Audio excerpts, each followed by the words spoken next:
श्री गणेशाय नमः। शांताकारं भुजगशयनं पद्मनाभं सुरेशं विश्वाधारं गगनसदृशं मेघवर्णं शुभांगं लक्ष्मीकान्तं कमलनयनं योगविद्यानिगम्यं वन्दे विष्णुं भवभयहरं सर्वलोकैकनाथं।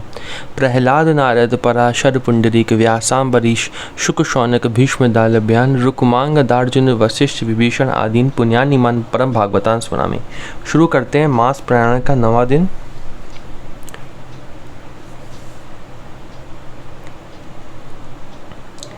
सिय स्वयं बरु देखई जाई, ईसु काहि धो देई बड़ाई।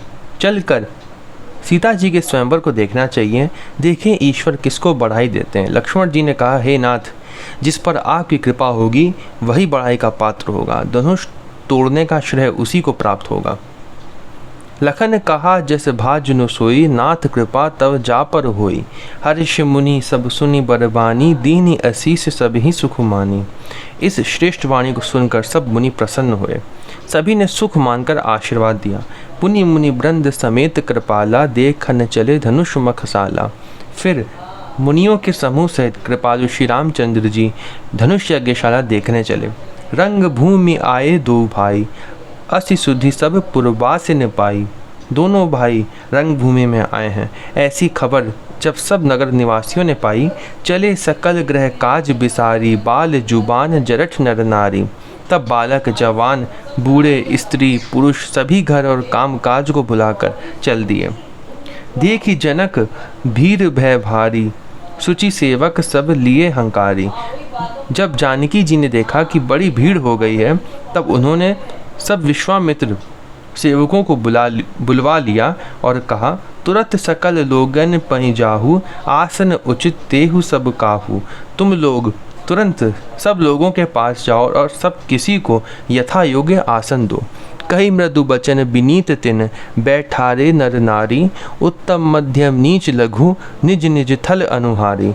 उन सेवकों ने कोमल और नम्र वचन कहकर उत्तम मध्यम नीच और लघु सभी श्रेणी के स्त्री पुरुषों को अपने अपने योग्य स्थान पर बैठाया। राजकुंवर ते ही अवसर आए, मनोह मनोहरता तन छाए। उसी समय राजकुमार राम और लक्ष्मण वहां आए। वे ऐसे सुंदर हैं मानो साक्षात मनोहरता ही उनके शरीरों पर छा रही हो। गुण सागर नागर बरवीरा, सुंदर श्यामल गौर शरीरा। सुंदर सांवला और गोरा उनका शरीर है, वे गुणों के समुद्र चतुर और उत्तम वीर हैं। राज समाज विराजत रूरे, उडगन महुजनु जुग विधु पूरे। वे राजाओं के समाज में ऐसे सुशोभित हो रहे हैं मानो तारागणों के बीच दो पूर्ण चंद्रमा हों। जिनके रही भावना जैसी, प्रभु मूर्ति तिन देखी तैसी। जिनकी जैसी भावना थी, प्रभु की मूर्ति उन्होंने वैसी ही देखी। देखहि रूप महारन धीरा। और यहाँ पे हमने पढ़ाई लिखा था, जिनके रही भावना जैसी, प्रभु मूर्ति तिन देखी तैसी। भगवान, किसी को भगवान बहुत भयानक देखे। किनको भयानक देखे? जिनको, जो राजा थे ना, जो प्रतिस्पर्धा के नज़र से देख रहे थे राम जी को, उनको भयानक देखे। ऋषियों को बिल्कुल सौम्य देखे, इसलिए ऐसा लिखा है, प्रभु मूर्ति तिने देखी तैसी। ये आगे भी आएगा, आगे भी फिर से आएगा, उसमें लिखा होगा। देखें रूप महारन धीरा, मनहु वीर रसु धरे शरीरा। महान रणधीर राजा लोग श्री रामचंद्र जी के रूप को ऐसा देख रहे हैं मानो स्वयं वीर रस शरीर धारण किए हुए हो, उनको ऐसे देख रहे हैं। डरे कुटिल नृप प्रभु हुई निहारी, मनहु भयानक मूर्ति भारी। कुटिल राजा प्रभु को देखकर डर गए, मानो बड़ी भयानक मूर्ति हो। रहे असुर छल छोनिप बेशा, तिने प्रभु प्रकट काल सम देखा। छल से जो राक्षस वहां राजाओं के वेश में बैठे थे, उन्होंने प्रभु को प्रत्यक्ष काल के समान देखा। पुरबासिन देखे दो भाई, नर भूषण लोचन सुखदाई। नगर निवासियों ने दोनों भाइयों को मनुष्यों के भूषण रूप और नेत्रों को सुख देने वाला देखा। नगर निवासियों को कैसे देखे? बहुत अच्छे दिखे, भूषण रूप दिखे और नेत्रों को सुख देने वाले दिखे। नारी बिलो कहीं हर्ष ही, निज निज रुचि अनुरूप। चनु सोहत सिंगार धरी मूर्ति परम अनूप। स्त्रियां हृदय में हर्षित होकर अपनी अपनी रुचि के अनुसार उन्हें देख रही हैं। मानो श्रृंगार रस ही परम अनुपम मूर्ति धारण किए सुशोभित हो रहा हो। विदूषण प्रभु विराट में दीसा, बहुमुख कर पग लोचन सीसा। विद्वानों को प्रभु विराट रूप में दिखाई दिए, विद्वानों को विराट रूप में दिखाई दिए, जिसके बहुत से मुंह, हाथ, पैर, नेत्र और सिर हैं। ऐसे विराट रूप में देखें। विद्वान का अर्थ क्या है? ज्ञानी को। जनक जाति अवलोकहि कैसे, सजन सगे प्रिय लागहि जैसे। जनक जी के सजातीय कुटुंबी प्रभु को किस तरह कैसे प्रिय रूप में देख रहे हैं, जैसे सगे सजन संबंधी प्रिय लगते हैं। जो जनक जी के जो परिवार वाले थे वो राम जी को कैसा देखते हैं? कुटुंबी की तरह देखते हैं, संबंधी की तरह देखते हैं, जो उनके कुटुंबी हैं जनक जी के। सहित विदे बिलो कही रानी, शिशु सम प्रीति न जाति बखानी। जनक समेत रानियां उन्हें अपने बच्चे के समान देख रही हैं। उनकी प्रीति का वर्णन नहीं किया जा सकता। इसीलिए लिखा था, क्या लिखा था? प्रभु मूर्ति तिन देखी तैसी। उसी की अभी तक चौपाइयाँ चल रही हैं। जोगिन परम तत्व में भाषा, शांत शुद्ध सम सहज प्रकाशा। योगियों को वह शांत, शुद्ध, सम और स्वतः प्रकाश परम तत्व के रूप में दिखे। हरि भक्तन देखे दो भ्राता, इष्ट देव एवं सब सुखदाता। हरि भक्तों ने दोनों भाइयों को सब सुखों के देने वाले इष्ट देव के समान देखा। राम ही चितव भाए जेहि सिया, सो स्नेह सुख नहीं कथनिया। सीता जी जिस भाव से श्री रामचंद्र जी को देख रही हैं, वह स्नेह और सुख तो कहने में ही नहीं आता। उर अनुभवती न कही सकु सोऊ, कवन प्रकार कहे कवि को। उस स्नेह और सुख का वह हृदय में अनुभव कर रही हैं, पर वह उसे कह नहीं सकती।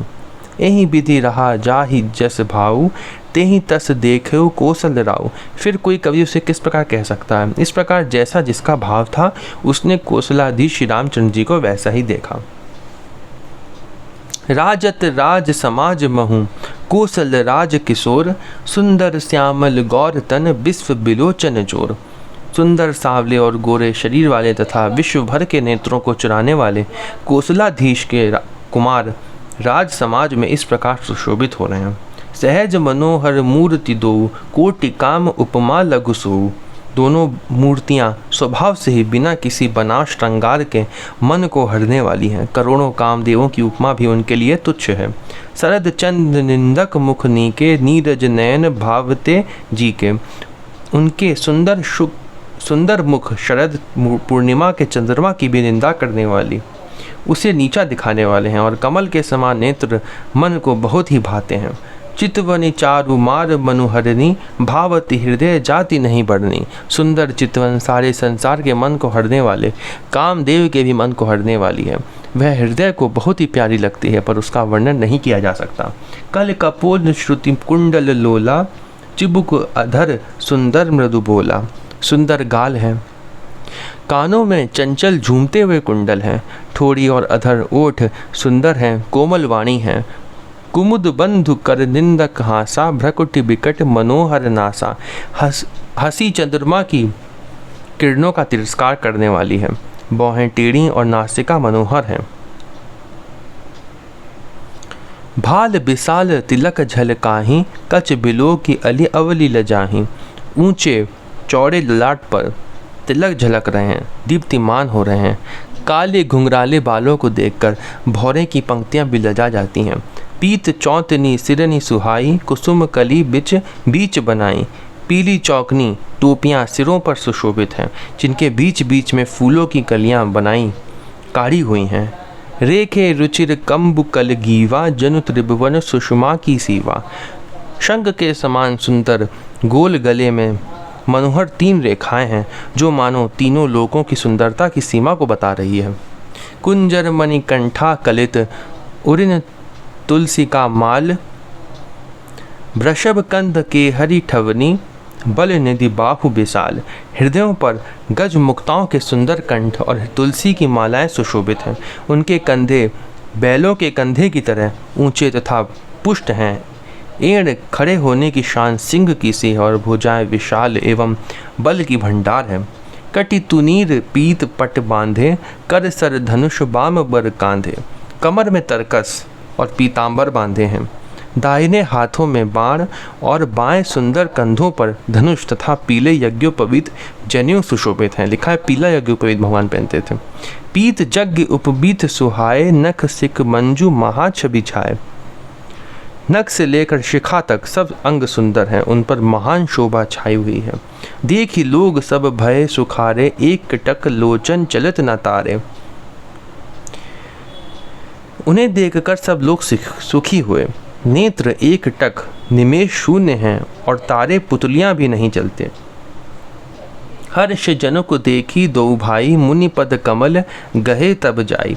जनक जी दोनों भाइयों को देखकर हर्षित हुए, तब उन्होंने जाकर मुनि के चरण कमल पकड़ लिए। हर्ष जनक देखी दो भाई, मुनि पद कमल गहे तब जाई। करी विनती निज कथा सुनाई, रंग अवनि सब मुनि ही दिखाए। विनती करके अपनी कथा सुनाई और मुनि को सारी रंगभूमि यज्ञशाला दिखलाई। जनक जी ने जहम जहम जाहि कुंवर बर दो, तहम तहम चकित चितव सब को। मुनि के साथ दोनों श्रेष्ठ राजकुमार जहाँ जहाँ जाते हैं वहाँ वहाँ सब कोई आश्चर्यचकित हो देखने लगते हैं। निज निज रुख राम ही सबु देखा, को न जान कछु मर्म विशेषा। सब ने राम जी को अपनी अपनी ओर ही मुख किए देखा। क्या लिखा है? लिखा है सब ने राम जी को अपनी अपनी ओर ही मुख किए देखा। सबको अलग अलग दिखते हैं राम जी, सबको उनको लगा सबको कि ये मेरी तरफ ही मुँह करे हुए हैं, परंतु इसका कुछ भी विशेष रहस्य कोई नहीं जान सका। ये भगवान की शक्ति से होता है ऐसा। जैसे सभी गोपियों को लगता है कि भगवान मेरे साथ हैं, भगवान, और जब अयोध्या में भगवान लौट कर जब आते हैं तभी सबसे एक साथ मिल लेते हैं अनेक रूप बनाकर, लेकिन इसके बारे में किसी को पता भी नहीं चलता है। तो ये भगवान की लीला है, भगवान की शक्ति से ऐसा होता है। ठीक है, ये बात ध्यान रखनी चाहिए हमको। भली रचना मुनि नृप सन कहेउ, राजा मुदित महासुख लहेउ। मुनि ने राजा से कहा, रंग भूमि की रचना बड़ी सुंदर है। विश्वामित्र जैसे निष्प्रय विरक्त और ज्ञानी मुनि से रचना की प्रशंसा सुनकर राजा प्रसन्न हुए और उन्हें बड़ा सुख मिला। सब मंजन ही ते मंचु एक, सुंदर बिसद विशाल। मुनि समेत दो बंधु तहम, बैठारे महिपाल। सब मंचों से एक मंच अधिक सुंदर, उज्जवल और विशाल था। स्वयं राजा ने मुनि सहित दोनों भाइयों को उस पर बैठाया, जो एक ऊंचा था और विशाल था, उस पे बैठाया राम जी को। प्रभु ही देख ही सब नृप ही हारे, जनु राकेश उदय भय तारे। प्रभु को देख कर सब राजा हृदय में ऐसे हार गए, निराश एवं उत्साहहीन हो गए, जैसे पूर्ण चंद्रमा के उदय होने पर तारे प्रकाशहीन हो जाते हैं। असी प्रतीति सबके मन माही, राम चाप तो रब सक नाही। उनके तेज को देखकर सबके मन में ऐसा विश्वास हो गया कि श्री रामचंद्र जी ही धनुष को तोड़ेंगे, इसमें संदेह नहीं है। उनके तेज को देखकर ऐसा संदेह हुआ, सबको ऐसा मन में लगा कि अब तो राम जी धनुष तोड़ेंगे। बिनु भंजेहु भव धनुष बेसाला, मेल ही सिए राम उर्माला। इधर उनके रूप को देखकर सबके मन में यह निश्चय हो गया कि शिव जी के विशाल धनुष को जो संभव है ना टूट सके, बिना तोड़े भी सीता जी श्री रामचंद्र जी के ही गले में जयमाल डालेंगी, अर्थात दोनों तरह से ही हमारी हार होगी और विजय श्री रामचंद्र जी के हाथ रहेगी। अस विचारी गवनो घर भाई, जसु प्रताप बल तेजु गवाई। यूँ सोचकर वे कहने लगे, हे भाई, ऐसा विचार कर यश प्रताप बल और तेज गवा कर अपने अपने घर चलो। भे से अपर भूप सुनि बानी, भे से अपर भूप सुनि बानी, जे अविवेक अंध अभिमानी। दूसरे राजा जो अविवेक से अंधे हो रहे थे और अभिमानी थे, यह बात सुनकर बहुत हंसे। उन्होंने कहा, तोरे धनुषु ब्याहु अवगाहा, बिनु तोरे को कुंवरी बिहारा। बिनु तोरे को कुंवर बियाहा। धनुष तोड़ने पर भी विवाह होना कठिन है, अर्थात सहज ही में हम जानकी जी को हाथ से जाने नहीं देंगे, फिर बिना तोड़े तो राजकुमारी को ब्याह ही कौन सकता है। उन्होंने क्या कहा कि हम लड़ लेंगे, धनुष अगर कोई नहीं तोड़ सका तो भी, या फिर तोड़ भी दे तब भी हम लड़ के छीन लेंगे। इन्होंने ऐसा हंसते हुए कहा, जो और अभिमानी राजा थे। एक बार कालू किन हो, सिए हित समर जितब हम सो। काल ही क्यों ना हो, एक बार तो सीता के लिए उसे भी हम युद्ध में जीत लेंगे। यह सुनी अवर महीप मुस्काने, धर्मशील हरि भगत सयाने। ये घमंड की बात सुनकर दूसरे राजा जो धर्मात्मा हरि भक्त और सयाने थे वह मुस्कुराए। सिए बियाह भी राम गर्भ, दूरी करि नृपन के, जीत को एक संग्राम दशरथ के रन बाकुरे। उन्होंने कहा, राजाओं के गर्व दूर करके जो धनुष किसी से नहीं टूट सकेगा उसे तोड़कर श्री रामचंद्र जी सीता जी को ब्याहेंगे। रही युद्ध की बात, सो महाराज दशरथ के रण में बाके पुत्रों को युद्ध में तो जीत ही कौन सकता है। व्यर्थ मरहु जनी गाल बजाई, मन मोदकनी की भूख बुताई। गाल बजाकर व्यर्थ ही मत मरो, इन मन के लड्डुओं से भी कहीं भूख बुझती है। हमारी परम पवित्र निष्कपट सीख को सुनकर सीता जी को, सीख हमारी सुनी परम पुनीता, जगदम्बा जानहु सिय सीता। सीता जी को अपने जी में साक्षात जगत जननी समझो, उन्हें पत्नी रूप में पाने की आशा एवं लालसा छोड़ दो। जगत पिता रघुपति ही बिचारी, भरी लोचन छवि लेहु निहारी। और श्री रघुनाथ जी को जगत का पिता परमेश्वर विचार कर नेत्र भर कर उनकी छवि देख लो, ऐसा अवसर बार बार नहीं मिलेगा। ये जो वहाँ पे संत लोग थे ना, उन्होंने पहचान कर ऐसा कहा। सुंदर सुखद सकल गुण राशि, ए दो बंधु शंभु उर्वासी। सुंदर सुख देने वाले और समस्त गुणों की राशि ये दोनों भाई शिव जी के हृदय में बसने वाले हैं। स्वयं शिव जी भी जिन्हें सदा हृदय में छिपाए रखते हैं, वह तुम्हारे नेत्रों के सामने आ गए हैं। सुधा समुद्र समीप बिहाई, मृग जलु निरखी मरहु कत धाई। समीप आए हुए भगवत दर्शन रूप अमृत के समुद्र को छोड़कर तुम जगत जननी जानकी को पत्नी रूप में पाने की दुराशा रूप मिथ्या मृग जल को देखकर दौड़कर क्यों मरते हो। फिर भाई करहु जाई जा कहूँ जोई भावा, हम तो आज जन्म फल पावा। जिसको जो अच्छा लगे वही करो, हमने तो श्री रामचंद्र जी के दर्शन करे, आज जन्म लेने का फल पा लिया, जीवन और जन्म को सफल कर लिया। क्या लिखा है, हम तो आजू जन्म फल पावा, जीवन जीने का हमने फल प्राप्त कर लिया। ऐसा क्यों कहा? जैसे अगर हम कोई परीक्षा पास कर लेते हैं तो हम ये सोचते हैं ना कि हमने जितनी पढ़ाई करी थी वो सफल हो गई। वैसे ही जब भगवत प्राप्ति हो जाती है, भगवान की प्राप्ति हो जाती है ना, तो तुम जीवन में जितनी भी चीज़ें करी, जितनी भी हमने कार्य करे, वो सब सफल हो गए। अस कही भले भूप अनुरागे, रूप अनूप बिलोकन लागे।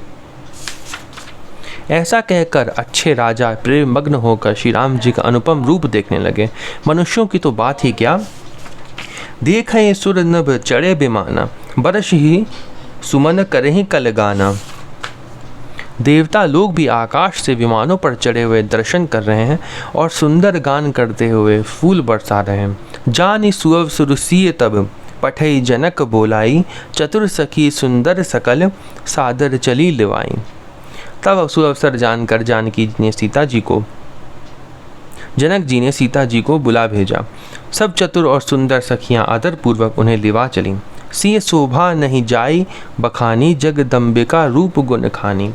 रूप और गुणों की खान जगत जननी जानकी जी की शोभा का वर्णन नहीं हो सकता। उनके लिए मुझे काव्य की सब उपमाएं तुच्छ लगती हैं, क्योंकि वे लौकिक स्त्रियों के अंगों से अनुराग रखने वाली हैं, अर्थात वे जगत की स्त्रियों के अंगों को दी जाती हैं। उपमा सकल मोहि लघु लागी, प्राकृत नारी अंग अनुरागी। काव्य की उपमाएं सब त्रिगुणात्मक माइक जगत में ली गई हैं। उन्हें भगवान की स्वरूप शक्ति श्री जानकी जी के अप्राकृत चिन्मय अंगों के लिए प्रयुक्त करना, उनका अपमान करना और अपने को उपहासपद बनाना है। उन्होंने कहा जितनी भी उपमाएं हैं वो सब माइक हैं, और जानकी जी दिव्य जो हैं उनके लिए ऐसी उपमा देना नहीं ठीक है। तुलसीदास जी ने ऐसा कहा। सिय बरनीय तेई उपमा देई, कु कभी कहाई अजसु को लेई। सीता जी के वर्णन में उन्हीं उपमाओं को देखकर कौन कुकवि कहलाए और अपयश का भागी बने, अर्थात सीता जी के लिए उन उपमाओं का प्रयोग करना सुकवि के पद से च्युत होना और अपकीर्ति मोल लेना है। कोई भी सुकवि ऐसी नादानी एवं अनुचित कार्य नहीं करेगा। जो पटतरीय तीय समसिया, जग असिजुबित कहाँ कमनिया। यदि किसी स्त्री के साथ सीता जी की तुलना की जाए तो जगत में ऐसी सुंदर युवती है ही कहाँ जिसकी उपमा उन्हें दी जाए। गिरा मुखर तन अरद भवानी, रति अति दुखित अतनुपति जानी। पृथ्वी की स्त्रियाँ की तो बात ही क्या, देवताओं की स्त्रियाँ भी यदि देखा जाए तो हमारी अपेक्षा कहीं अधिक दिव्य और सुंदर हैं, तो उनमें सरस्वती तो बहुत बोलने वाली हैं। ठीक है, पार्वती अर्धांगिनी है, अर्थात अर्ध नारी नटेश्वर के रूप में उनका आधा ही अंग स्त्री का है, शेष आधा अंग पुरुष शिव जी का है। विश्व बारुनी बंधु प्रिय जेहि, कहिए रमा सम किमि बेदेहि। कामदेव की स्त्री रति पति को बिना शरीर का अनंग जानकर बहुत दुखी रहती है, और जिनके विष और मध्य जैसे समुद्र से उत्पन्न होने के नाते प्रिय भाई हैं, उन लक्ष्मी के सामान तो जानकी जी को कहा ही कैसे जाए।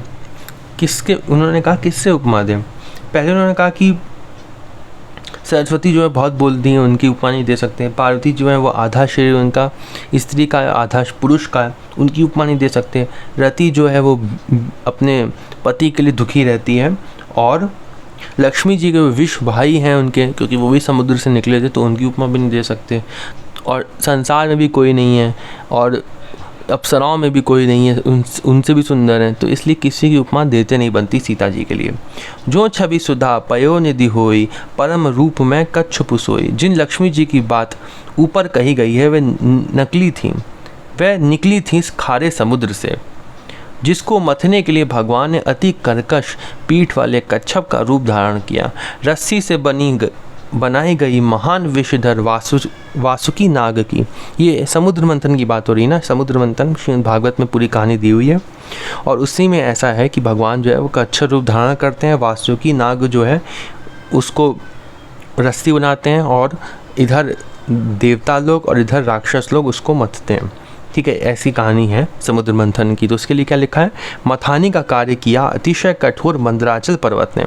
मंदराचल पर्वत रखते हैं भगवान की पीठ पर और उससे मथते हैं, और उसे मथा सारे देवताओं और दैत्यों ने मिलकर। जिन लक्ष्मी को अतिशय शोभा की खान और अनुपम सुंदरी कहते हैं, उनको प्रकट करने में हेतु बने ये असुंदर और एवं स्वाभाविक ही कठोर उपकरण। ऐसे उपकरणों से प्रकट हुई लक्ष्मी श्री जानकी जी की समता को कैसे पा सकती हैं। हाँ, इसके विपरीत शोभा रजु मंदरु सिंगारू, मथे पानी पंकज निज मारू। यदि छवि रू अमृत का समुद्र हो, परम रूप में खच्चप हो, शोभा रूप रस्सी हो, श्रृंगार रस पर्वत हो, और उस छवि के समुद्र को स्वयं कामदेव अपने ही करकमल से मथे। यही विधि उपजे लच्छी जब, सुंदरता सुख मूल, तदपि सकोच समेत कभी कहीं सीए समतूल। इस प्रकार का संयोग होने से जब सुंदरता और सुख की मूल लक्ष्मी उत्पन्न हो, तो भी कवि लोग उसे बहुत संकोच के साथ सीता जी के समान कहेंगे, तब कह सकते हैं जिन्होंने ऐसी उपमा दी है। जिस सुंदरता के समुद्र को कामदेव मथेगा, वह सुंदरता भी प्राकृत लौकिक सुंदरता ही होगी, क्योंकि कामदेव स्वयं भी त्रिगुण में प्रकृति का ही विकार है। वो भी माया के अंडर में आता है, माया में आता है वो भी। अतः उस सुंदरता को मत कर प्रकट की हुई लक्ष्मी भी उपरयुक्त लक्ष्मी की अपेक्षा कहीं अधिक सुंदर और दिव्य होने पर भी होगी प्राकृत ही। अतः उसके साथ भी जानकी जी की तुलना करना कवि के लिए बड़े संकोच की बात होगी।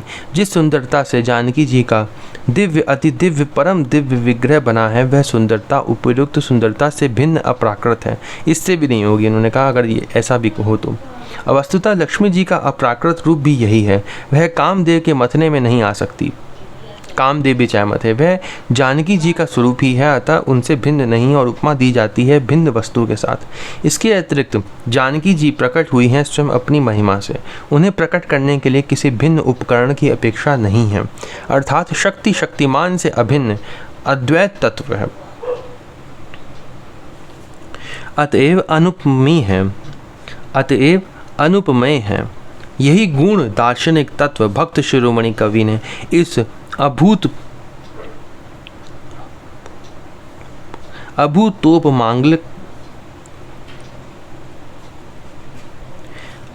उपमा अलंकार के द्वारा बड़ी सुंदरता से व्यक्त किया है।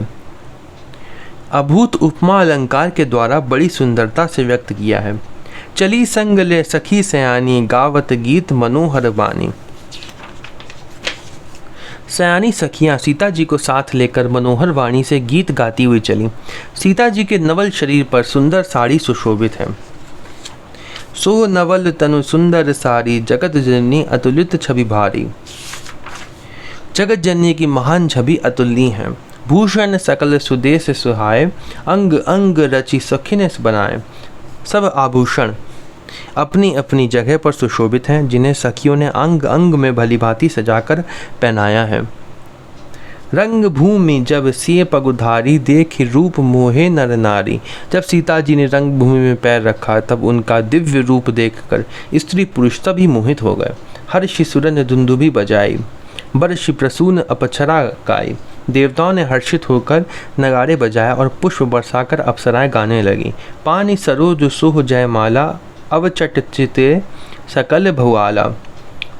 सब राजा चकित होकर, सीता जी के कर कमलों में जयमाला सुशोभित है। सब राजा चकित होकर अचानक उनकी ओर देखने लगे। सिए चकित चित राम ही चाहा, भय मोह बस सब नर नाहा। सीता जी चकित चित्त से श्री राम जी को देखने लगी।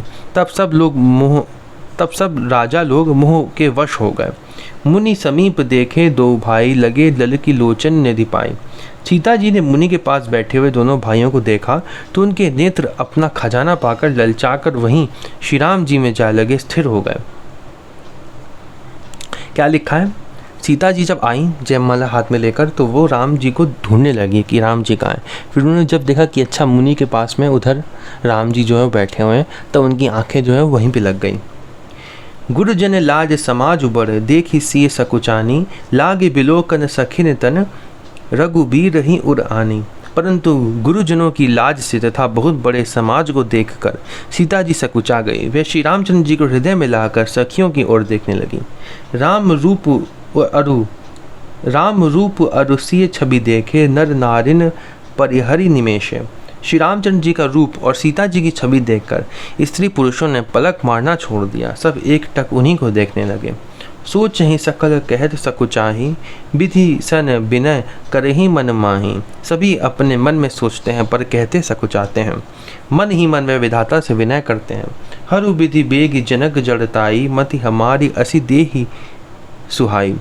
हे विधाता, जनक की मूर्ता को शीघ्र हर लीजिए और हमारी ही ऐसी सुंदर बुद्धि उन्हें दीजिए कि जिससे बिनु विचार पनु तज अनर नाहु, सिए राम करे विबाहु।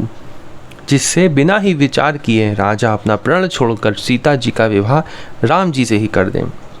जगु भल कहें भाव सब काहू, हट कीरे अंतहु उर्दाहु। संसार उन्हें भला कहेगा क्योंकि यह बात सब किसी को अच्छी लगती है।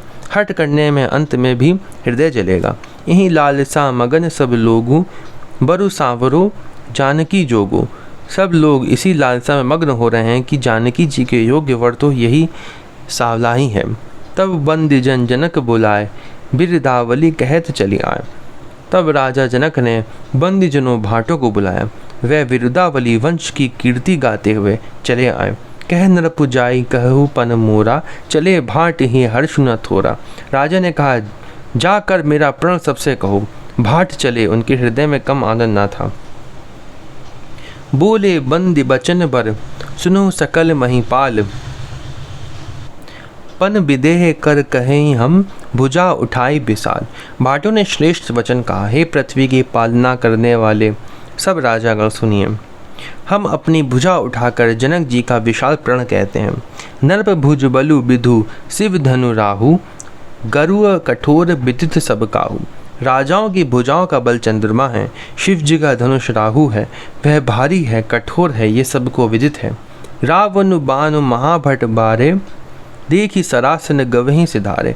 बड़े भारी योद्धा रावण और बाणासुर भी इस धनुष को देखकर गो से चुपके से चलते बने। उसे उठाना तो दूर रहा, छूने तक की हिम्मत ना हुई।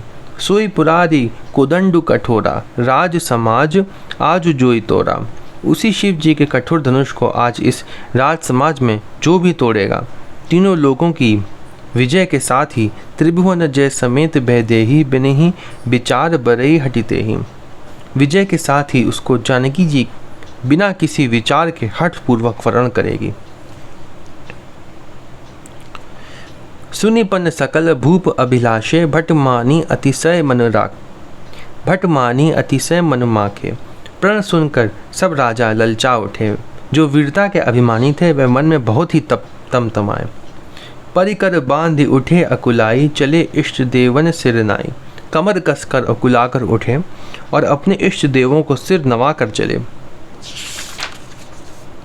तम की ताकी तकी शिव धनु धरहीं, उठई न कोटि भांति बलु करहीं। वह तमक कर बड़े ताव से शिव जी के धनुष की ओर देखते हैं और फिर निगाह जमाकर उसे पकड़ते हैं। करोड़ों भांति से जोड़ लगाते हैं। जिनके कछु विचारु मन माही, चाप समीप महीप न जाही। पर वह उठता ही नहीं। जिन राजाओं के मन में कुछ विवेक है वह धनुष के पास ही नहीं जाते। तम की दरे ही धनु मूड नरप, उठे न चले लजाई। मनहु पाई भट बाहुबलु, अधिक अधिको गरु आई। वह मूर्ख राजा तमक कर किटकिटा कर धनुष को पकड़ते हैं, परंतु जब नहीं उठता तो लजा कर चले जाते हैं। मानो वीरों की भुजाओं का बल पाकर वह धनुष अधिक अधिक भारी होता जाता है। भूप सहस 10 एक ही 12, लगे उठावन टरई न टारा। तब 10,000 राजा एक ही बार धनुष को उठाने लगे, तो भी वह उनके टाले नहीं टलता। 10,000 राजा भी उठाने लगे तब भी नहीं टलता। कैसे उतना भारी हो गया वो? जब उसको लाए होंगे तो कैसे लाए होंगे? लगभग 100 लोग उसको, जो तंदुरुस्त थे बिल्कुल, वो धनुष को लाए थे। लेकिन ऐसा लगता है कि सीता जी ने उसको भारी कर दिया है, केवल राम जी के लिए रखा है कि केवल राम जी उठा सके उसको। आगे पढ़ते हैं। डगे न शंभु सरासनु कैसे, कामी बचन सती मनु जैसे। शिव जी का वह धनुष कैसे नहीं दिखता था। जैसे कामी पुरुष के वचनों से सीता का मन कभी चलायमान नहीं होता। सब नरप भय जोग उपहासी, जैसे बिनु विराग सन्यासी। सब राजा उपहास के योग्य हो गए, जैसे वैराग के बिना सन्यासी उपहास के योग्य हो जाता है। कीर्ति विजय वीरता भारी, चले चाप कर बर बस हारी। कीर्ति विजय बड़ी वीरता, इन सबको वह धनुष के हाथों बरबस हार कर चले गए। श्रीहत भय हारी ही राजा, बैठे निज निज जाई समाजा। राजा लोग हृदय से हार कर श्रीहीन हतप्रभ हो गए और अपने अपने समाज में जा बैठे। नरपन बिलो की जनकु अकुलाने, बोले बचन रोष जनुसाने। राजाओं को असफल देखकर जनक अकुला उठे और ऐसे वचन बोले जो मानो क्रोध में सने हुए थे। दीप दीप के भूपति नाना, आए सुनी हम जो पन उठाना। मैंने जो प्रण ठाना था उसे सुनकर द्वीप द्वीप के अनेकों राजा आए। देव धनुज धरी मनुज शरीरा, विपुल वीर आए रणधीरा। देवता और दैत्य भी मनुष्य का शरीर धारण करके आए तथा और भी बहुत से रणधीर वीर आए। कुंवर मनोहर विजय बड़ी, कीर्ति अति कमनीय। पाव निहार बिरंज जनु, रचिव न धनु दमनीय। परंतु धनुष को तोड़कर मनोहर कन्या, बड़ी विजय और अत्यंत सुंदर कीर्ति को पाने वाला मानव ब्रह्मा ने किसी को रचा ही नहीं। कहु का ही यहु लाभ न भावा, काहू न शंकर चाप चढ़ावा। कहिए यह लाभ किसको अच्छा नहीं लगता, परंतु किसी ने भी शंकर जी का धनुष नहीं चढ़ाया। रहु चढ़ाओ बतोरब भाई, तिलु भरी भूमि न सके छड़ाई। अरे भाई, चढ़ाना और तोड़ना तो दूर रहा, कोई तिल भर भूमि भी छुड़ा ना सका। अब जनी को माखे भट मानी, वीर विहीन मही में जानी। अब कोई वीरता का अभिमानी नाराज ना हो, मैंने जान लिया पृथ्वी वीरों से खाली हो गई। तजहु आस निज निज ग्रह जाहू, लिखा न विधि वैदेही विवाहू। अब आशा छोड़कर अपने अपने घर जाओ। ब्रह्मा ने सीता का विवाह लिखा ही नहीं। सुक्रतु जाई जो पनु परिहरऊँ, कुंवरी कुंवारी रहू का करऊँ। यदि प्रण छोड़ता हूँ तो पुण्य जाता है, इसलिए क्या करूँ, कन्या कुंवारी ही रहे। जो जनतेऊ बिनु भट भूबी भाई, तो पनु करी होतेऊ न हसाई। यदि मैं जानता कि पृथ्वी वीरों से शून्य है तो प्रण करके उपहास का पात्र न बनता। जनक बचन सुनी सब नर नारी, देख ही जानकी ही भय दुखारी। जनक के वचन सुनकर सभी स्त्री पुरुष जानकी जी को ओर देखकर दुखी हुए।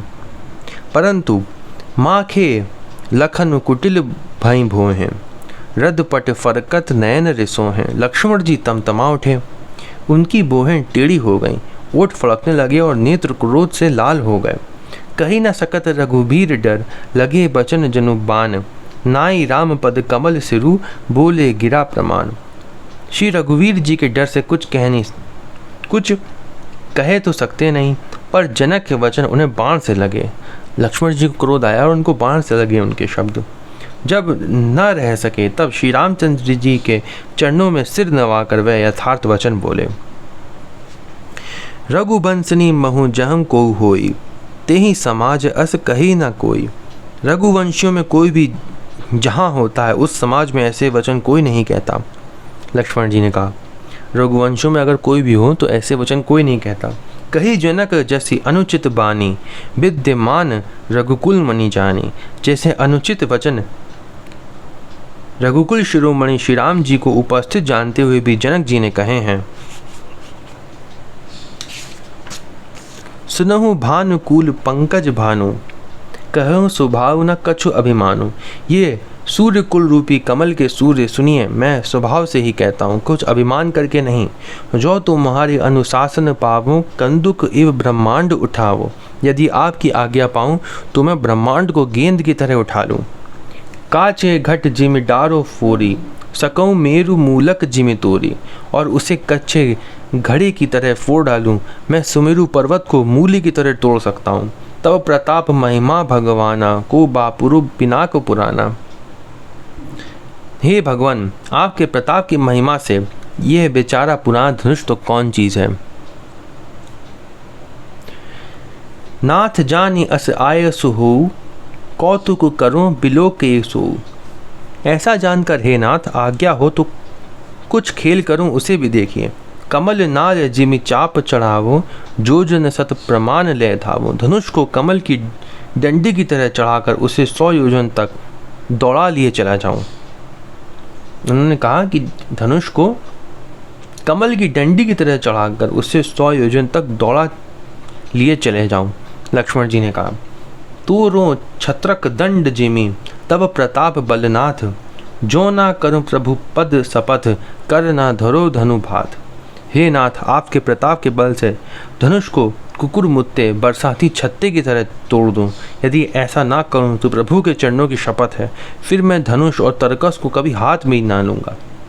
लखन सकोप बचन जय बोले, डगमगा निमहि दिग्गज डोले। ज्यों ही लक्ष्मण जी क्रोध से भरे वचन बोले कि पृथ्वी डगमगा उठी और दिशाओं के हाथी कांप गए। इतना भयंकर उन्होंने बोला लक्ष्मण जी ने। सकल लोग सब भूप डेराने, सिय हिय हर्ष जनक सकुचाने। सभी लोग और सब राजा डर गए। सीता जी के हृदय में हर्ष हुआ और जनक जी सकुचा गए। गुरु रघुपति सब मुनि मन माही, मुदित भये पुनि पुनि पुलकाही। गुरु विश्वामित्र जी, श्री राम, रघुनाथ जी और सब मुनि मन में प्रसन्न हुए और बार बार पुलकित होने लगे।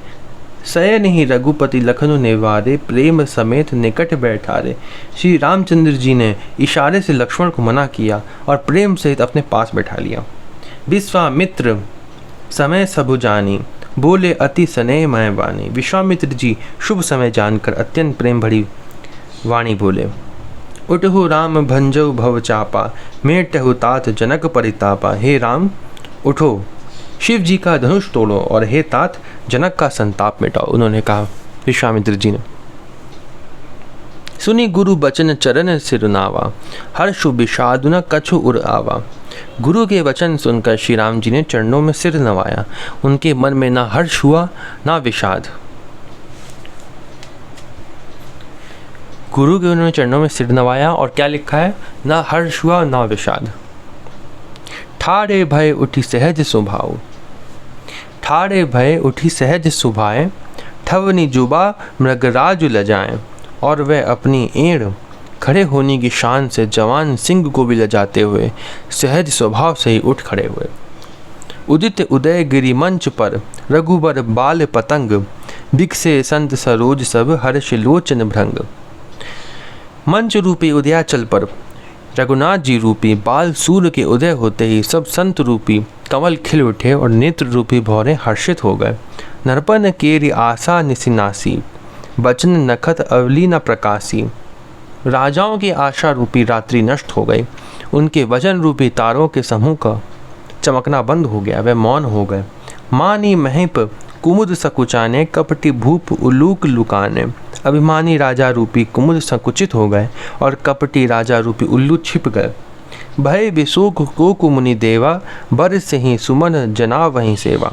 मुनि और देवता रूप चकवे शोक रहित हो गए, वे फूल बरसाकर अपनी सेवा प्रकट कर रहे हैं। गुरुपद बंदी सहित अनुरागा, राम मुनिन सन आय सुमागा। प्रेम सहित गुरु के चरणों की वंदना करके श्री रामचंद्र जी ने मुनियों से भी आज्ञा मांगी। सहज ही चले सकल जग स्वामी, मत मंजू बर कुंजर गामी। समस्त जगत के स्वामी श्री राम जी सुंदर मत वाले श्रेष्ठ हाथी की सी चाल से स्वाभाविक ही चले। चलत राम सब पुर नर नारी, पुलक पूरी तन भय सुखारी। श्री रामचंद्र जी के चलते ही नगर भर के सब स्त्री पुरुष सुखी हो गए और उनके शरीर रोमांच से भर गए। अब यहाँ से शुरू होता है कि एक एक करके शुरू करेंगे कि किसकी कैसी कैसी अवस्था थी जब राम जी चले। एक एक करके सब शुरू करेंगे। बंदी पितर सुर सुकृत संभारे, जो कछु पुण्य प्रभाव हमारे। उन्होंने पितर और देवताओं की वंदना करके, पहले तो किसकी बात हो रही है, नगर भर के लोगों की बात हो रही है। जब राम जी उठ के चले, सबसे पहले नगर भर के लोगों को लिया। उन्होंने क्या किया, पितर और देवताओं की वंदना करके अपने पुण्यों का स्मरण किया और क्या कहा, तो शिव धनु मृणाल की नाई, तो रहु राम गणेश गोसाई। यदि हमारे पुण्यों का कुछ भी प्रभाव हो तो हे गणेश गोसाई, रामचंद्र जी शिव जी के धनुष को कमल की डंडी की भांति तोड़ डालें। सबने ऐसी प्रार्थना की, नगर निवासी जो थे। राम ही प्रेम समेत लखी, सखिन समीप बोलाई। सीता मातु स्नेह बस बचन कही बिलखाई। श्री रामचंद्र जी को वात्सल्य प्रेम के साथ देखकर और सखियों को समीप बुलाकर सीता जी की माता स्नेहवश विलख कर विलाप करती हुई सी वचन बोली। सखी सब कौतुक देख निहारे, जेव कहावत हितु हमारे। हे सखी, ये जो हमारे हितु कहलाते हैं वह भी सब तमाशा देखने वाले हैं। कोई भी इनके गुरु विश्वामित्र जी को समझाकर नहीं कहता कि ये राम जी बालक हैं। इनके लिए ऐसा हट अच्छा नहीं। उन्होंने राम जी को बालक के रूप में देखा था, वात्सल्य प्रेम था उनके अंदर राम जी के प्रति, इसलिए उन्होंने राम जी की शक्ति को नहीं देखा और उन्होंने कहा कि ये बालक है, ये नहीं उठा पाएंगे। जैसे दशरथ जी ने कहा था कि इतने भयानक राक्षसों को नहीं मार पाएंगे राम जी, सुकोमल शरीर है राम जी का, जब विश्वामित्र जी मांग रहे थे उनको, वैसे ही उन्होंने भी कहा यहाँ पे।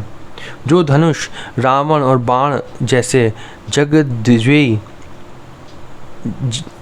विजयी वीरों के हिलाए ना हिल सका, उसे तोड़ने के लिए मुनि विश्वामित्र जी का राम जी को आज्ञा देना और राम जी का उसे तोड़ने के लिए चल देना रानी को हट जान पड़ा। इसलिए वह कहने लगी कि गुरु विश्वामित्र जी को कोई समझाता भी नहीं। को न बुझाई कही गुर पाही, ए बालक असी हट बलि नाही। रावण बाण छुआ नहीं चापा, हारे सकल भूप करी दापा। रावण और बाणासुर ने जिस धनुष को छुआ तक नहीं और सब राजा घमंड करके हार गए, सुधनु राज कुंवर कर देही, बाल मराल की मंदर लेही। वही धनुष इस सुकुमार राजकुमार के हाथ में दे रहे हैं। हंस के बच्चे भी कहीं मंदराचल पहाड़ उठा सकते हैं। भूप सयानप सकल सिरानी, सखी विधि गति कछु जाति न जानी। और तो कोई समझा कर कहे या नहीं, राजा तो बड़े समझदार और ज्ञानी हैं, उन्हें तो गुरु को समझाने की चेष्टा करनी चाहिए थी, परंतु मालूम होता है राजा का भी सारा सयानापन समाप्त हो गया। हे सखी, बोली चतुर सखी मृदुबानी, तेजवंत लघु गण्य न रानी। विधाता की गति कुछ जानने में नहीं आती, यूँ कहकर रानी चुप हो रही। तब एक चतुर राम जी के महत्व को जानने वाली सखी कोमल वाणी से बोली, हे रानी, तेजवान को देखने में छोटा होने पर भी छोटा नहीं गिनना चाहिए। कहम कुंभज कहम सिंधु अपारा, सो शिव सुजसु सकल संसारा। कहाँ घड़े से उत्पन्न होने वाले छोटे से मुनि अगस्त्य और कहाँ अपार समुद्र, किंतु उन्होंने उसे सूख लिया जिसका सुयश सारे संसार में छाया हुआ है। रवि मंडल देखत लघु लागा, उदय तासु त्रिभुवन तम भागा। सूर्य मंडल देखने में छोटा लगता है, पर उसके उदय होते ही तीनों लोकों का अंधकार भाग जाता है। मंत्र परम लघु जासु बस, विधि हरि हर सुर सर्ब, महामत गजराज कहूँ, बस कर अंकुश खरब। ये हमने पढ़ लिया था ना। रवि मंडल देखत लघु लागा, उदय तासु त्रिभुवन तम भागा। मंत्र परम लघु जासु बस, विधि हरिहर सुर सर्ब, महामत गजराज कहूँ, बस कर अंकुश खरब। जिसके वश में ब्रह्मा विष्णु शिव और सभी देवता है, वह मंत्र अत्यंत छोटा होता है। महान मत वाले गजराज को छोटा सा अंकुश वश में कर लेता है। काम कुसुम धनुषायक लीन है, सकल भुवन अपने बस कीन है।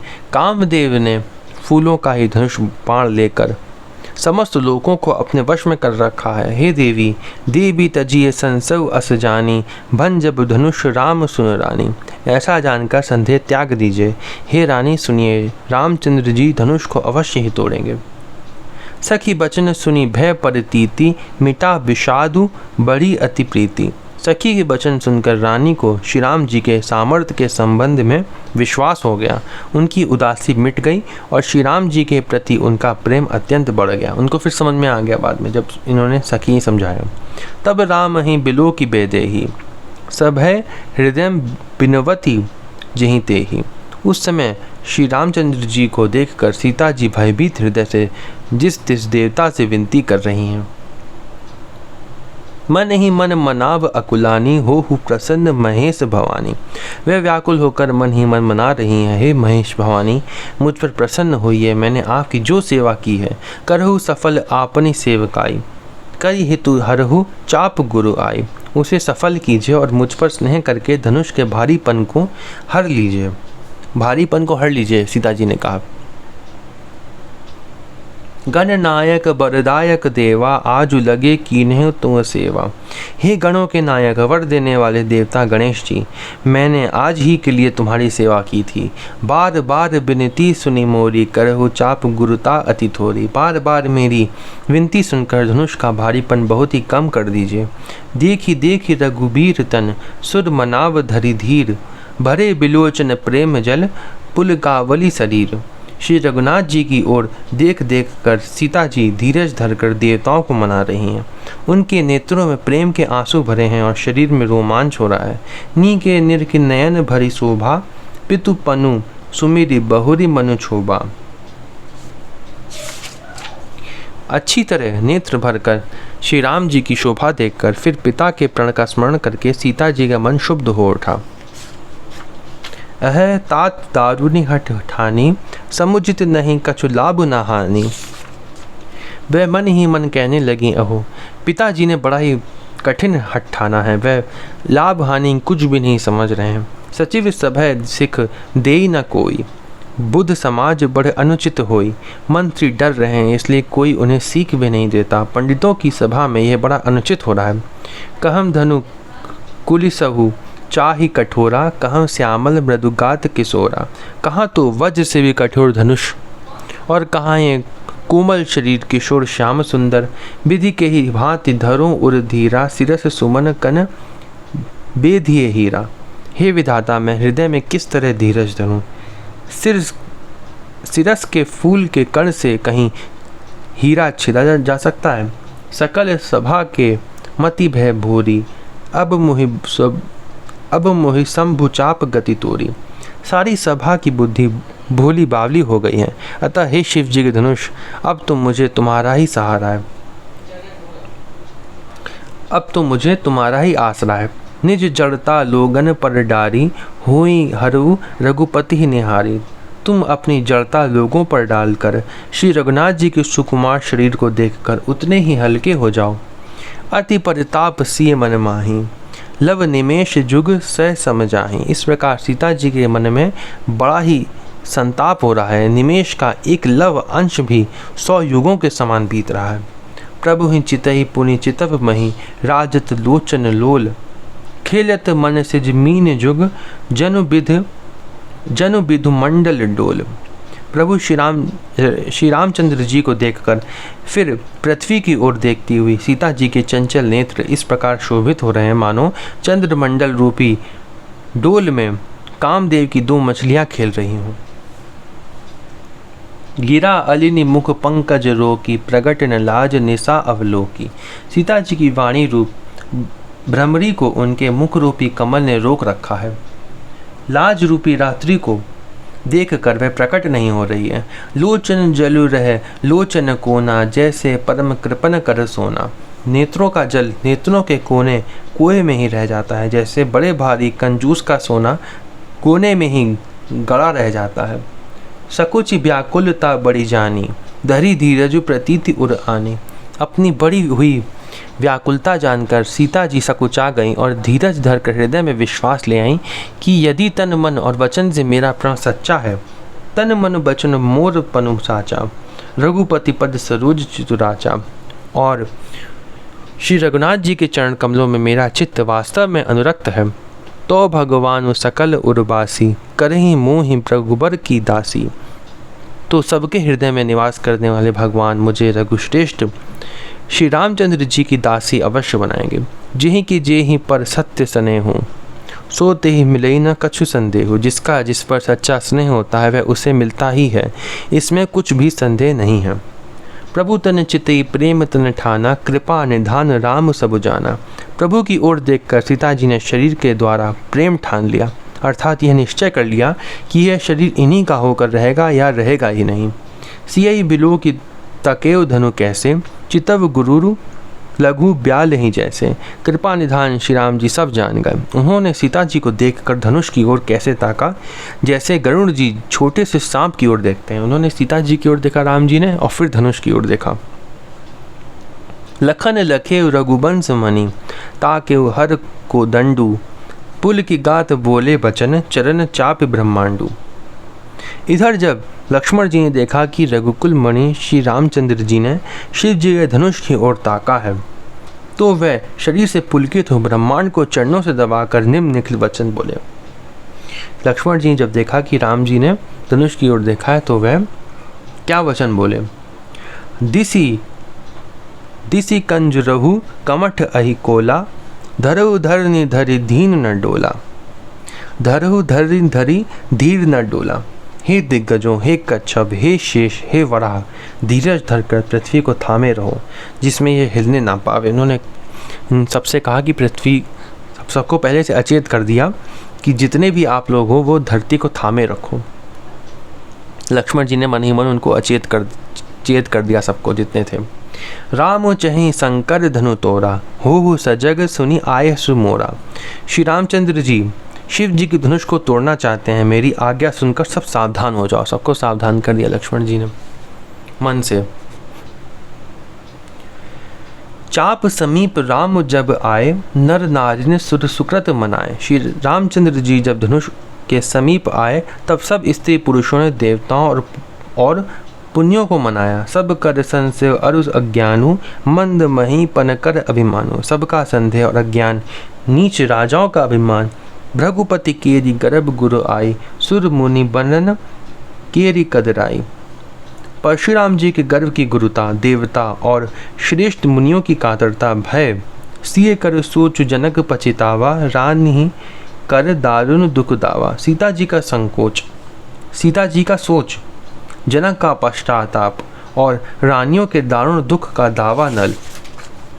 शंभु चाप बड़ बोहि तुपाई, चढ़े जाई सब संग बनाई। ये सब शिव जी के धनुष रूपी बड़े जहाज को पाकर समाज बनाकर उस पर जा चढ़े। राम बाहुबल सिंधु अपारो, चहत पारु नहीं को करहारो। ये श्री रामचंद्र जी भुजाओं के बल रूपी अपार समुद्र के पार जाना चाहते हैं, परंतु कोई केवट नहीं है। राम बिलो के लोग सब चित्र लिखे से देखी, चितई सी कृपायतन जान बिकल विशेषी। श्री राम जी ने सब लोगों की ओर देखा और उन्हें चित्र में लिखे हुए से देखकर फिर कृपाधाम श्री राम जी ने सीता जी की ओर देखा और उन्हें विशेष व्याकुल जाना। राम जी ने सबकी ओर देखा और फिर सीता जी की ओर देखा और उनको व्याकुल जाना। थे कि विपुल बिकल बेदेही, निमिष बिहात कल्प समतेही। उन्होंने जानकी जी को बहुत ही विकल देखा। उनका एक एक क्षण कल्प के समान बीत रहा था।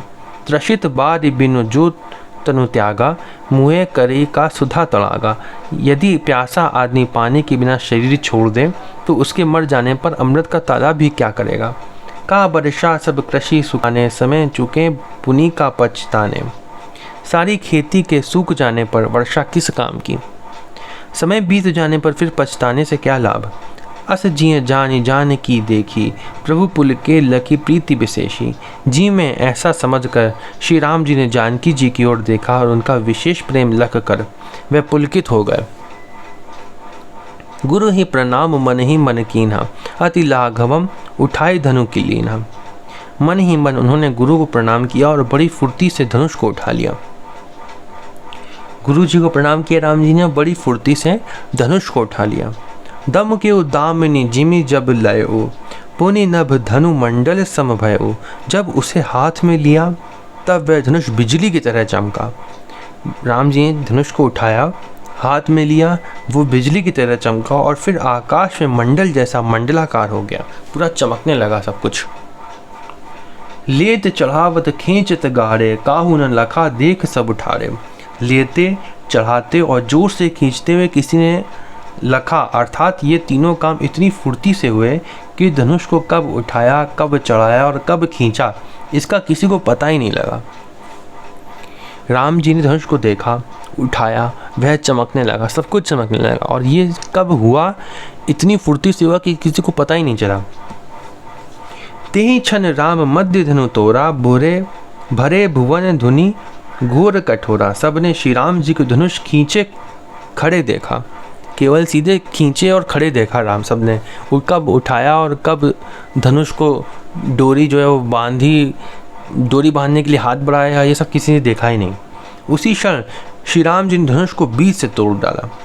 भयंकर कठोर ध्वनि से सब लोग भर गए। भरे भुवन घोर कठोर रव रविबाज तज मारगु चले। चिक्कर ही दिग्गज डोल मही अहि कोल कुरूम कल मले। सुर असुर मुनि कर कान दीने सकल बिकल बिचारही। कोदंड खंडे राम तुलसी जयति बचन उचारही। घोर कठोर शब्द से सब लोग भर गए। सूर्य के घोड़े मार्ग छोड़कर चलने लगे, दिग्गज चिंघाड़ने लगे, धरती डोलने लगी, शेष वरा और कच्छप कलमला उठे। देवता राक्षस और मुनि कानों पर हाथ रखकर सब व्याकुल होकर विचारने लगे। तुलसीदास जी कहते हैं, जब सबको निश्चय हो गया कि श्री राम जी ने धनुष को तोड़ डाला, तब सब श्री रामचंद्र जी की जय बोलने लगे। शंकर चाप जहाजू, सागरु रघुबर बाहुबलु। बूढ़ सो सकल समाजू, चढ़ा जो प्रथम ही मुँह बस। शिव जी का धनुष जहाज है और श्री रामचंद्र जी की भुजाओं का बल समुद्र है। धनुष टूटने से वह सारा समाज डूब गया जो मोहवश पहले से इस जहाज पर चढ़ा था, जिसका वर्णन ऊपर आया है। प्रभु दो चाप खंड मही डारे, देखी लोग सब भय सुखारे। प्रभु ने धनुष के दोनों टुकड़े पृथ्वी पर डाल दिए, यह देखकर सब लोग सुखी हुए। दोनों टुकड़े उन्होंने पृथ्वी पर डाल दिए फिर तोड़ के। कौशिक रूप पयो निधि पावन, प्रेम बारी अवगाहु सुहावन। विश्वामित्र रूपी पवित्र समुद्र में, जिसमें प्रेम रूपी सुंदर अथाह जल भरा है, राम रूप राकेश निहारी, बढ़त बीच पुलकावली भारी। राम रूपी पूर्ण चंद्र को देखकर पुलकावली रूपी भारी लहरें बढ़ने लगी। बाजे नभ गह गहे निशाना, देव बधू नाचही करी गाना। आकाश में बड़े जोर से नगाड़े बजने लगे और देवांगनाएं गान करके नाचने लगी। ब्रह्मादिक सुर सिद्ध मुनीसा, प्रभु ही प्रशंसई देहि असीसा। ब्रह्मा आदि देवता, सिद्ध और मुनीश्वर लोग प्रभु की प्रशंसा कर रहे हैं और आशीर्वाद दे रहे हैं। बरी सही सुमन रंग बहुमाला, गा वहीं किन्नर गीत रसाला। वे रंग बिरंगे फूल मालाएं बरसा रहे हैं, किन्नर लोग रसीले गीत गा रहे हैं। रही भुवन भरी जय जय बानी, धनुष भंग धुनि जात न जानी। सारे ब्रह्मांड में जय जयकार की ध्वनि छा गई, जिसमें धनुष टूटने की ध्वनि जान ही नहीं पड़ती। मुदित कहीं जहम तहम नर नारी, भंजे राम शंभुधनु भारी। जहाँ तहाँ स्त्री पुरुष प्रसन्न होकर कह रहे हैं कि रामचंद्र जी ने शिव जी के भारी धनुष को तोड़ डाला। बंदी मागध सूतगन विरुद्ध बदहि मति धीर, करही निछावरी लोग सब है गए धन मणि चीर। धीर बुद्धि वाले भाट मागध और सूत लोग विरुद्धावली कीर्ति का बखान कर रहे हैं। सब लोग घोड़े हाथी धन मणि और वस्त्र निछावर कर रहे हैं। झांझी मृदंग शंख सहनाई भेरी ढोल दुंदुभी सुहाई। झांझ मृदंग शंख शहनाई भेरी ढोल और सुहावने नगाड़े आदि बहुत प्रकार के सुंदर बाजे बज रहे हैं। बाज ही बहु बाजने सुहाए। जहम तम जुप तिन मंगल गाए। जहाँ तहाँ युवतियाँ मंगल गीत गा रही हैं। सखिन सहित हर्षी अति रानी सुखत धान परा जनुत पानी। सखियों सहित रानी अत्यंत हर्षित हुई, मानो सूखते हुए धान पर पानी पड़ गया हो। जनक लहेउ सुख सोच बिहाई, पैरत थके था पनु छाई। पैरत थके था जनु पाई। जनक जी ने सोच त्याग कर सुख प्राप्त किया, मानो तैरते तैरते थके हुए पुरुष ने था पा ली हो। श्रीहत भये भूप धनु टूटे, जैसे दिवस दीप छवि छूटे। धनुष टूट जाने पर राजा लोग ऐसे श्री ही निस्तेज हो गए जैसे दिन में दीपक की शोभा जाती रहती है। सिय सुख ही बरनीय के ही भांति, जनो चातकी पाई जलु स्वाति। सीता जी का सुख किस प्रकार वर्णन किया जाए, जैसे चातकी स्वाति का जल पा गई हो। राम में लखन बिलोकत कैसे, ससी चकोर किशोर कु जैसे। श्री राम जी को लक्ष्मण जी किस प्रकार देख रहे हैं, जैसे चंद्रमा को चकोर का बच्चा देख रहा हो। सता आनंद तब आयस दीन्हा, सीता गमनु राम पही कीन्हा। तब शतानंद जी ने आज्ञा दी और सीता जी ने श्री राम जी के पास गमन किया। संग सखी सुंदर चतुर, गावहि मंगल चार। गवनी बाल मराल गति, सुषमा अंग अपार। साथ में सुंदर चतुर सखियाँ मंगलाचार के गीत गा रही हैं। सीता जी बाल हंसनी की चाल से चली, उनके अंगों में अपार शोभा है। सखिन मध्य सी सुहति कैसे, छवि गन मध्य महाछवि जैसे। सखियों के बीच में सीता जी कैसी शोभित हो रही हैं, जैसे बहुत सी छवियों के बीच में महाछवि हो। कर सरोज जयमाल सुहाई, विश्व विजय शोभा जही पाई। कर सरोज जयमाल सुहाई, विश्व विजय शोभा जही छाई। कर कमल में सुंदर जयमाला है, जिसमें विश्व विजय की शोभा छाई हुई है। तन सकोच मन परम उछाहू, गूढ़ प्रेम लखी परई न काहू। सीता जी के शरीर में संकोच है, पर मन में परम उत्साह है। उनका यह गुप्त प्रेम किसी को जान नहीं पड़ रहा है। जाई समीप राम छवि देखी, रही जनो कुंवरी चित्र अवरेखी। समीप जाकर श्री राम जी की शोभा देखकर राजकुमारी सीता जी चित्र में लिखी सी रह गई। चतुर सखी लखी कहा बुझाई, पही रावहु जयमाल सुहाई। चतुर सखी ने यह दशा देखकर समझा कर कहा, सुहावनी जयमाला पहनाओ।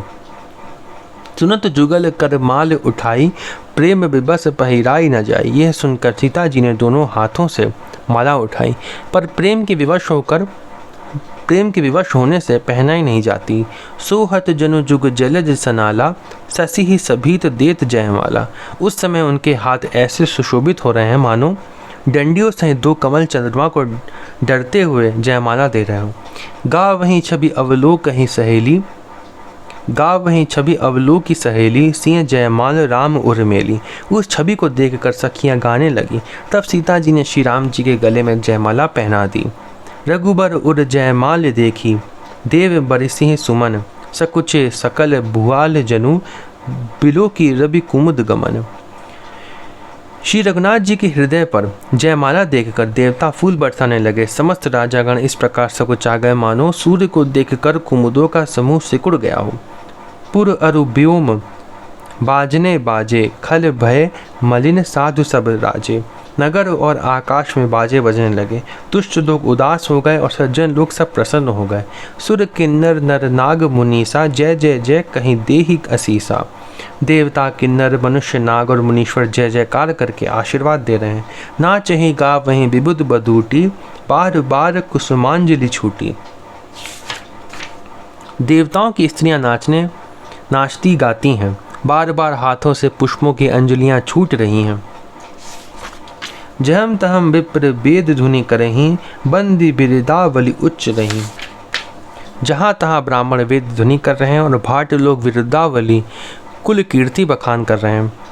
मही पाताल नाक जसु व्यापा, राम बड़ी सिंह भंजे उचापा।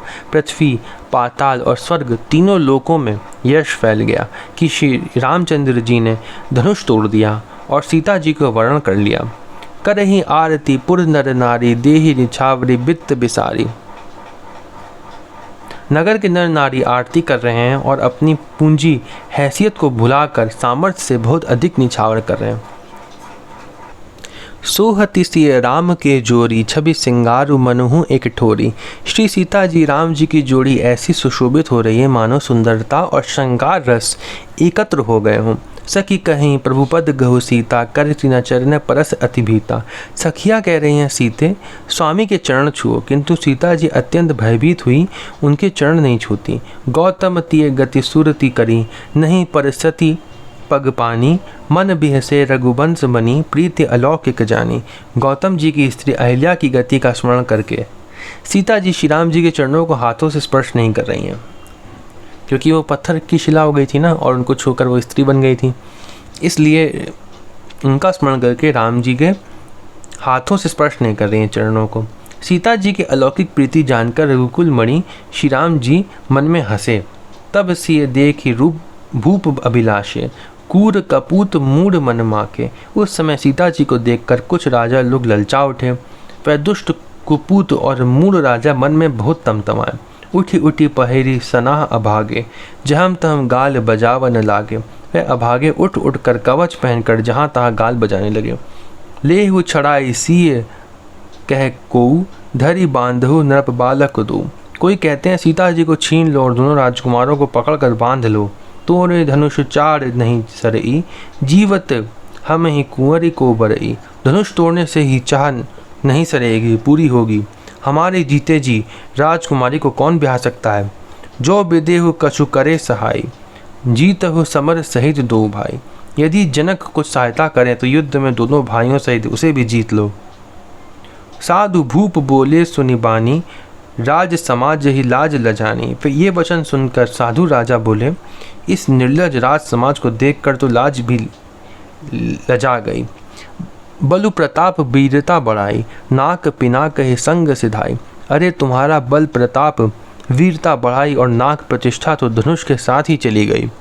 सोई सूरता की अब कहूँ पाई, असी बुद्धि तो विधि महु मसिलाई। वही वीरता थी कि अब कहीं से मिली है। ऐसी दुष्ट बुद्धि है, तभी तो विधाता ने तुम्हारे मुखों पर कालिक लगा दी। देखो राम ही नयन भरी, तजी ईर्षा मधु कोहू। लखन रोष पावक प्रबल, जानी सुलभ जनी हो। ईर्षा घमंड और क्रोध छोड़कर नेत्र भरकर श्री राम जी की छवि को देख लो। लक्ष्मण के क्रोध को प्रबल अग्नि जानकर उसमें पतंगे मत बनो। बैन ते बलि जिमि चहल कागू, जिमि ससु चहे नाग अरि भागो। जैसे गरुड़ का भाग कौआ चाहे, सिंह का भाग खरगोश चाहे, बिना कारण ही क्रोध करने वाला अपनी कुशल चाहे। जिमि चह कुशल अकारण को ही, सब संपदा चहे शिवद्रोही। शिव जी से विरोध करने वाला सब प्रकार की संपत्ति चाहे। लोभु लोलुप कल कीर्ति चही, अकलंकता की कामी लही। लोभी लालची सुंदर कीर्ति चाहे, कामी मनुष्य निष्कलंकता चाहे तो क्या पा सकता है। हरिपद विमुख परम गति चाहा, तस तुम्हार लालचु नर नाहा। और जैसे श्री हरि के चरणों से विमुख मनुष्य परम गति मोक्ष चाहे, हे राजाओं सीता के लिए तुम्हारा लालच भी वैसा ही व्यर्थ है।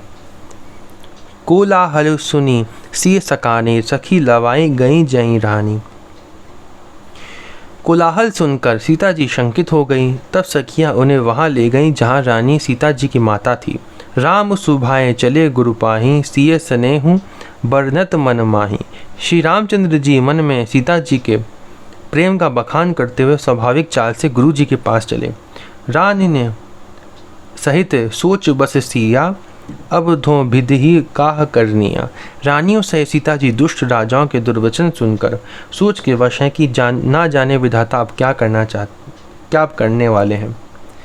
भूप वचन सुनी इत उत कहीं, लखन राम डर बोल न सकहीं। राजाओं के वचन सुनकर लक्ष्मण जी इधर उधर ताकते हैं, किंतु श्री रामचंद्र जी के डर से कुछ बोल नहीं सकते। अरुण नयन भ्रकुटी कुटिल चितवत नरपन सकोप मनहु मत गजगन निरखी सिंह किशोर ही चोप। उनके नेत्र लाल और भौहें टेढ़ी हो गई और वह क्रोध से राजाओं की ओर देखने लगे, मानो मतवाले हाथियों का झुंड देखकर सिंह के बच्चे को जोश आ गया हो। खर भरु देखी बिकलपुर नारी सब मिली देही मही पनगारी। खलबली देखकर जनकपुर की स्त्रियां व्याकुल हो गईं और सब मिलकर राजाओं को गालियां देने लगी। तेहि अवसर सुनि शिव धनु भंगा आये भृगुकुल कमल पतंगा। उसी मौके पर शिव जी के धनुष का टूटना सुनकर भृगुकुल रूपी कमल के सूर्य परशुराम जी आए। देखी महीप सकल सकुचाने बाज झपट जनु लवा लुकाने। इन्हें देखकर सब राजा सकुचा गए, मानो बाज के झपटने पर बटेर लुक छिप गए हों। गौरी शरीर भूति भल भ्राजा भाल विशाल त्रिपुंड बिराजा। गोरे शरीर पर विभूति भस्म बड़ी फब रही है और विशाल लालाट पर त्रिपुंड विशेष शोभा दे रहा है। शीस जटा शशि बदनो सुहावा रिस बस कछुक अरुण हुई आवा। सिर पर जटा है, सुंदर मुख चंद्र क्रोध के कारण कुछ लाल हो गया है। भौहें टेढ़ी और आंखें क्रोध से लाल हैं। भ्रकुटी कुटिल नयन रिस राते सहज हो चित्तवत मनो रिसाते। सहज ही देखते हैं तो भी ऐसा जन पड़ता है मानो क्रोध कर रहे हैं। वृषभ कंध उर बाहु विशाला चारु जनेऊ माल मृग छाला। बैल के समान ऊंचे और पुष्ट कंधे हैं, छाती और भुजाएं विशाल है। सुंदर यज्ञोपवीत धारण किए, माला पहने और मृगचर्म लिए हैं। कटि मुनि बसन तून दुई बांधे धनुसर कर कुठारु कल कांधे। कमर में मुनियों का वस्त्र वलकल और 2 तरकस बांधे हैं। हाथ में धनुष बाण और सुंदर कंधे पर फरसा धारण किए हैं।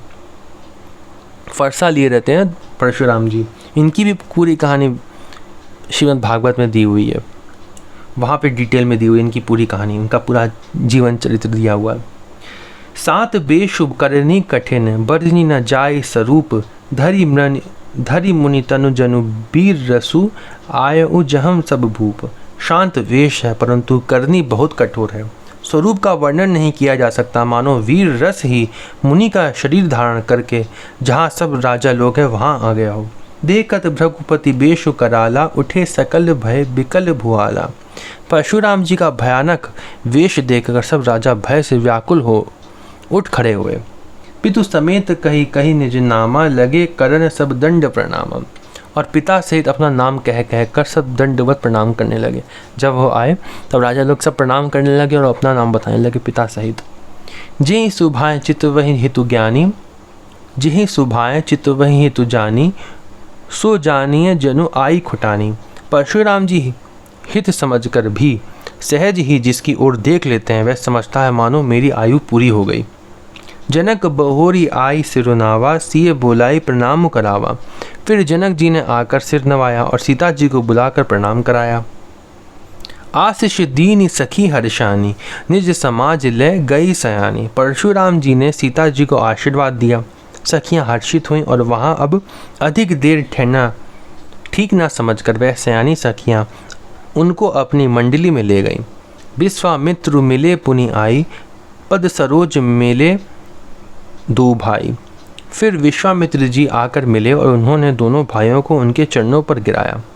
राम लखन दशरथ के डोटा दीनी आशीष देखी भल जोटा। विश्वामित्र जी ने कहा ये राम और लक्ष्मण राजा दशरथ के पुत्र हैं। उनकी सुंदर जोड़ी देखकर परशुराम जी ने आशीर्वाद दिया। राम ही चितई रहे थई लोचन राम ही चितई रहे थकी लोचन रूप अपार मार मदमोचन। कामदेव के भी मद को छुड़ाने वाले श्री रामचंद्र जी के अपार रूप को देखकर उनके नेत्र थकित स्तंभित हो रहे। बहुरी बिलो की विदेह सन कहु काह अति भीर पूछत जानी अजान जिमी व्यापेउ कोपु शरीर। फिर सब देखकर जानते हुए भी अनजाने की तरह जनक जी से पूछते हैं कि कहो ये बड़ी भारी भीड़ कैसी है। उनके शरीर में क्रोध छा गया। समाचार कई जनक सुनाए जिहि कारण महीप सब आए। जिस कारण सब राजा आए थे राजा जनक ने वह सब समाचार कह सुनाए। सुनत बचन फिरी अनंत निहारे, देखे चाप खंड मही डारे। जनक के वचन सुनकर परशुराम जी ने फिर कर दूसरी ओर देखा तो धनुष के टुकड़े पृथ्वी पर पड़े हुए दिखाई दिए। अति दिस बोले वचन कठोरा, कहु जड़ जनक धनुष के तोरा। अत्यंत क्रोध में भर कर वह कठोर वचन बोले, रे मूर्ख जनक, बता धनुष किसने तोड़ा? उसे शीघ्र दिखा, नहीं तो अरे मूढ़ बेगी देखाओ मूढ़ न त आजू। उल्टेऊ मही जहम लही तब राजू। आज मैं जहाँ तक तेरा राज्य है वहाँ तक की पृथ्वी उलट दूंगा। अति डरु उतरु देत नृप नाही, कुटिल भूप हर्षे मन माही। राजा को अत्यंत डर लगा, जिसके कारण वह उत्तर नहीं देते। ये देखकर कुटिल राजा मन में बड़े प्रसन्न हुए। सुर मुनि नाग नगर नर नारी, सोचे ही सकल त्रास उर भारी। देवता मुनि नाग और नगर के स्त्री पुरुष सभी सोच करने लगे, सबके हृदय में बड़ा भय है। मन पचिताती सिए महतारी, विधि अब संवरी बात बिगारी। सीता जी की माता मन में पछता रही हैं कि हाय, विधाता ने अब बनी बनाई बात बिगाड़ दी। भृगुपति कर स्वभाव सुनी सीता, अरध निमेष कल्प सम बीता। परशुराम जी का स्वभाव सुनकर सीता जी को आधा क्षण भी कल्प के समान बीतने लगा। सभय बिलुओं के लोग सब जाने जाने की भीरू, हृदय न हर्ष विषाद कछु, बोले श्री रघुबीरू। तब श्री रामचंद्र जी सब लोगों को भयभीत देखकर और सीता जी को डरी हुई जानकर बोले। उनके हृदय में ना कुछ हर्ष था ना विषाद। मास प्राणायाम 9वां विश्राम यहीं पे समाप्त होता है। हम लोग अगली वीडियो में पढ़ेंगे मास प्राणायाम 10वां विश्राम, और अगली वीडियो में राम जी का विवाह भी पढ़ेंगे, और जैसे जनक जी दशरथ जी को बुलाएंगे और उसके साथ साथ भरत जी और शत्रुघ्न जी आएंगे, वो भी हम अगली वीडियो में पढ़ेंगे। ओम नमो भगवते वासुदेवाय।